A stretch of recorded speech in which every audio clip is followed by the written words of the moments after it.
Olá pessoal, aqui quem fala com vocês é o Douglas de Libra. Hoje, depois de muito tempo, resolvi voltar a fazer resenha de livros. Apesar de estar um pouco nervoso porque eu descobri há pouco tempo que eu dou muito spoilers e, e pode...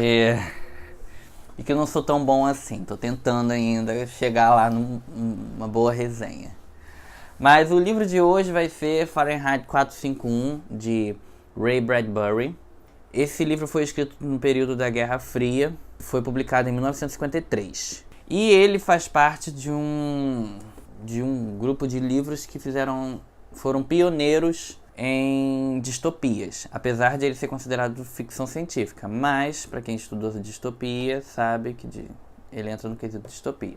Outros livros que fizeram parte desse período pioneiro foram 1984, George Orwell, e Admirável Mundo Novo, de Aldous Huxley.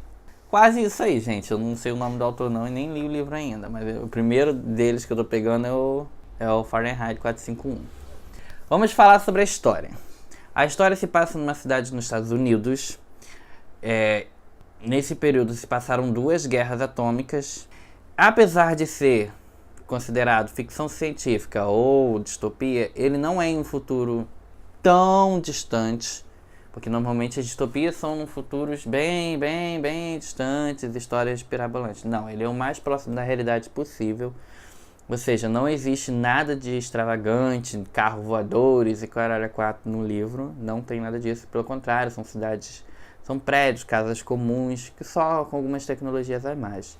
Até porque o livro foi escrito em 1953. Então, ele tentou imaginar uma sociedade mais para onde estamos agora.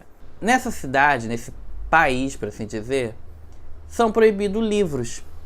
Sim, leituras, ter em casa, vendas. Não existe. É proibido livros. Nessa cidade, os bombeiros, eles não têm a função de apagar fogos.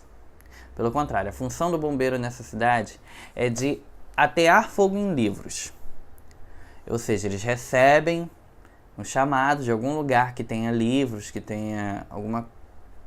E eles vão até esse local e colocam e queimam todos os livros e as pessoas que têm livros são presas. Mas aí você vem assim...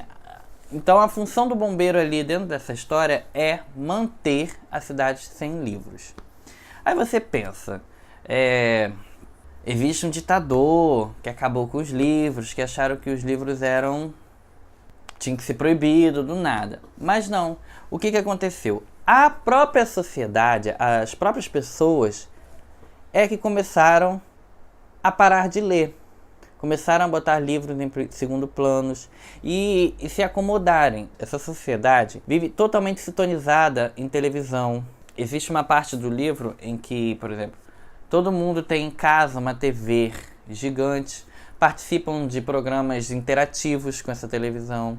Então as pessoas foram parando de ler e começaram a focar em outras coisas. Ou seja, para que ler durante um dia um livro, se em 1 hora você pode ver um filme desse livro, contando essa mesma história. Então eles começaram a fragmentar, a diminuir obras de autores em frases. Chega um momento que você tem uma obra inteira de Shakespeare resumida em uma frase.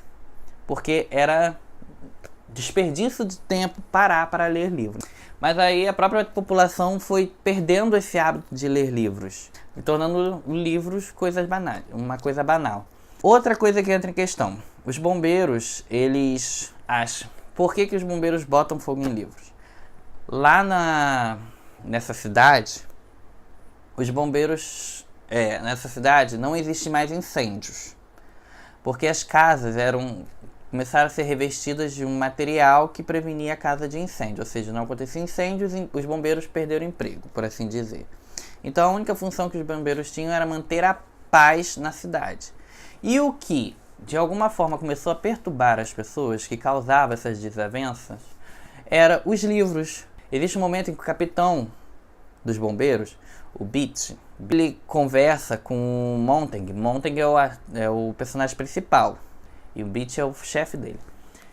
que ele conversa com o Montaigne e fala que a sociedade, o mundo foi se multiplicando, as pessoas foram se multiplicando a ponto de haver várias minorias. De minoria para minoria. Tipo, conforme mais pessoas haviam, mais minorias haviam e mais desavenças entre elas foram criadas. Começou-se uma guerra entre eles, assim, por assim dizer. Tipo, o que eu falava, fulano era contra. Gente, se vocês pegarem hoje em dia, né? Hoje em dia você não pode dar um ai no Facebook que vem 1 milhão de pessoas que é contra, a favor, contra, a favor, contra, a favor, né? Então, aconteceu isso no mundo. Existe até uma parte do livro, que eu vou ler para vocês, de como o governo, de alguma forma, resolveu dar um emprego para os bombeiros e resolver o problema da população. Aqui está o trecho em que o Beach fala com o Montaigne sobre o porquê dessas coisas. Os negros não gostam de Little Black Sambo, Camel. Os brancos não se sentem bem em relação à cabana do pai Tomás, Camel. Alguém escreveu um livro sobre fumo e o câncer do pulmão. As pessoas que fumam lamentam, Queime os livros. Serenidade, Montaigne. Paz, Montaigne. Leve sua briga lá para fora. Melhor ainda, para o incinerador. Os enterros são tristes. Olha, gente, isso não é nem só com livros. Os enterros são tristes e pagãos. Elimine-o também. 5 minutos depois que uma pessoa morreu, ela está a caminho do grande crematório. Os incineradores atendidos por helicópteros em todo o país. 10 minutos depois da morte, um homem é um grão de poeira negra. Nós vamos ficar arrengando em memória de indivíduos? Esqueçam. Queime tudo, queime tudo. O fogo é luminoso, o fogo é limpo. Ou seja, eles queimam tudo que possam trazer tristeza, o que possa incomodar a felicidade das pessoas. Eles resolvem tudo com fogo. No caso, os livros, porque incomodavam uns aos outros. Aí vamos ao que da história, o grande ápice da história. Por quê? O que criou o livro, né? Porque, como é uma distopia, tem que ter alguém ali que está incomodado com a história. O incomodado com a história é o Montaigne. Incomodado com a história é o Montaigne. Por quê? Porque ele, durante um período de 1 ano atrás, ele conheceu um velho que conversou com ele. Mas o grande destaque acontece quando ele conhece uma menina chamada Clarice. Que, quando ele volta do trabalho, ele conversa com ela. E ela faz ele pensar sobre coisas. Sobre olhar para as estrelas, sobre o porquê da vida. E faz uma pergunta-chave que se ele é feliz. Dentro de um momento, ele responde, claro, é óbvio que eu sou feliz.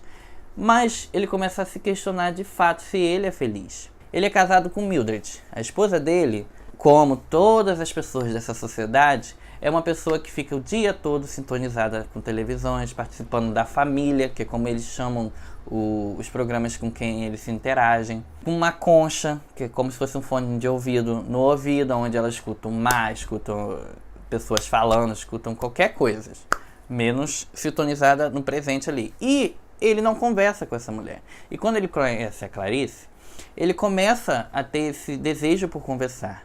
Ele começa a se questionar sobre isso. Mas o que faz ele acender mais ainda essa chama, há um chamado no corpo de bombeiro.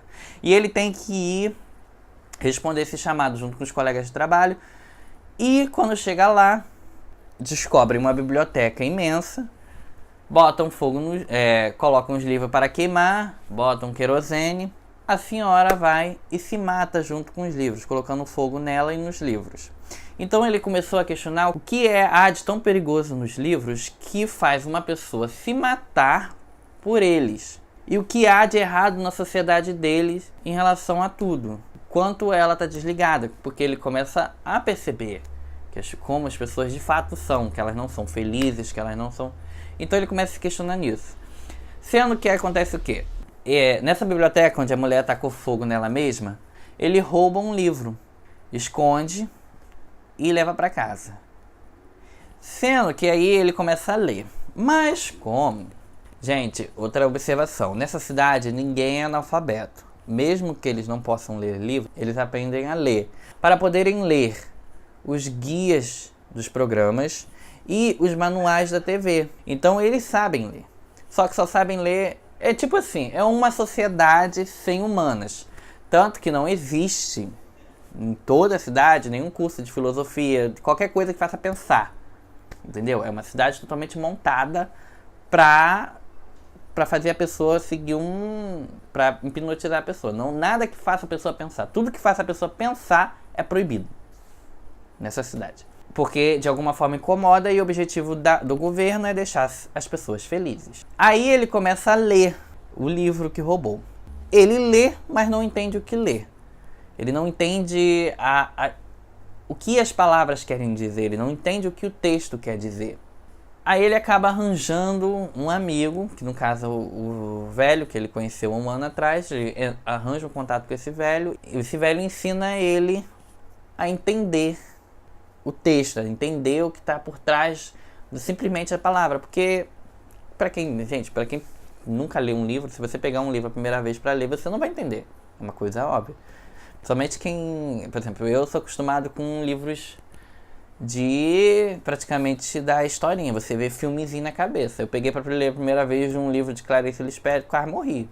Uma figura muito importante nesse livro é o Beat.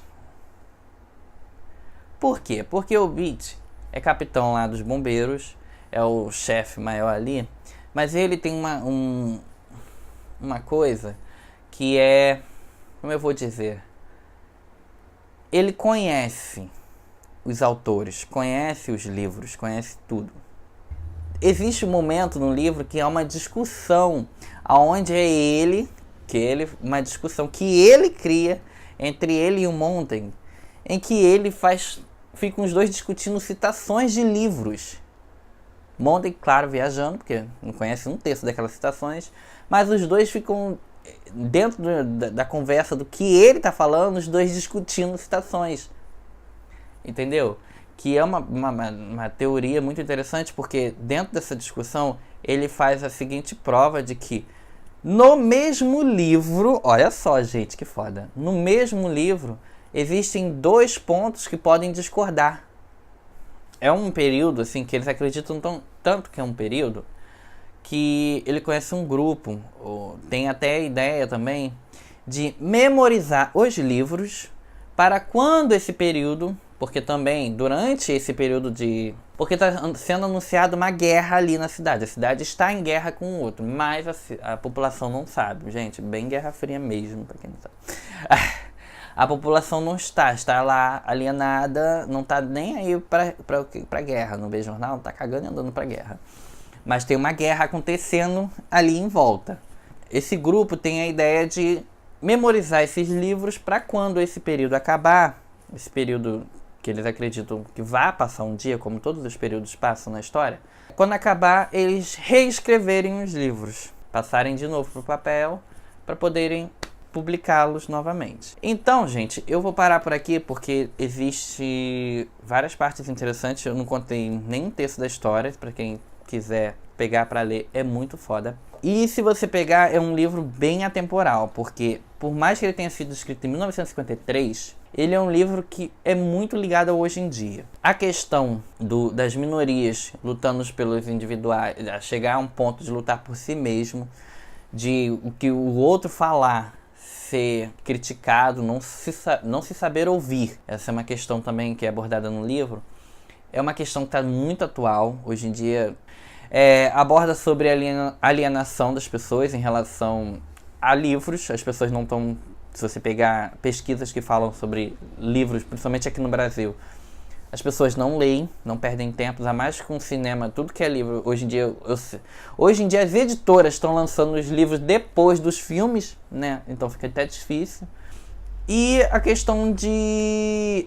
gente, uma coisa que eu achei muito interessante no livro, que principalmente aqui no Brasil, não sei em outros países, porque eu não tenho estudos de lá, mas aqui no Brasil tem uma parte que eles, para escolher os presidentes.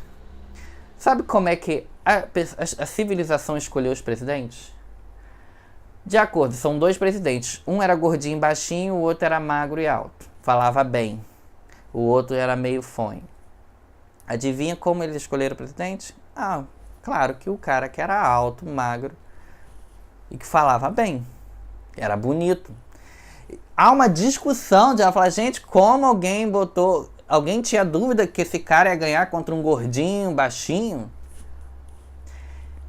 Vamos pegar como é que tá a nossa eleição desse ano? Collor. Né, gente? A eleição desse ano tá complicada. As pessoas não têm argumento, as pessoas não estudam o presidente que querem votar.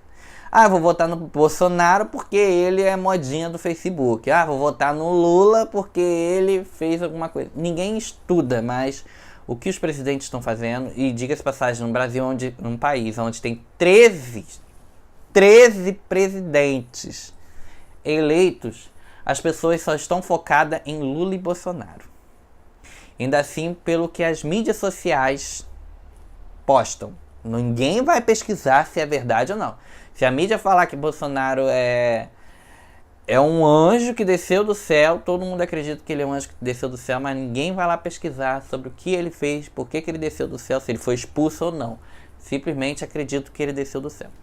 Então, é um livro que vocês, brasileiros principalmente, têm que ler. Vamos ser sinceros, vocês têm que ler esse livro, porque tá complicado. Então vamos lá. Pesquisem, procurem. O que acontece no resto da história não vou falar, vocês procurem também, porque é muito interessante. O primeiro filme de Fahrenheit 451 foi filmado em 1966. E no ano passado, ou no início desse ano, saiu uma que eu assisti. Não assisti a primeira edição, mas assisti a adaptação nova. Sem comentário, gente. Por favor, pesquisem o livro, mas não assistam aquilo. É totalmente diferente da história. Deram uma... Pra mim, desde o momento que romantizaram que era casal que não existe no livro, não é motivo. Então, é isso. Pesquisem. Desculpa aí o tempo sem postar vídeos. Foi porque estamos passando por uma crise. Sabe como é que é? São 2 librianos organizando o canal. Então, fica complicado pro brasileiro aqui. Não é brasileiro, Então, hoje que a gente decidiu falar sobre Fahrenheit, que a gente ainda ia deixar para depois, mas aí decidimos falar logo hoje. Inscrevam-se no canal, curtam o vídeo, comentem o que vocês acharam da resenha ou não, ou se vocês gostaram ou não do livro. Vamos conversar, eu adoro discutir. Mentira, não gosto. Beijinhos no coração. Papai ama você. Beijo.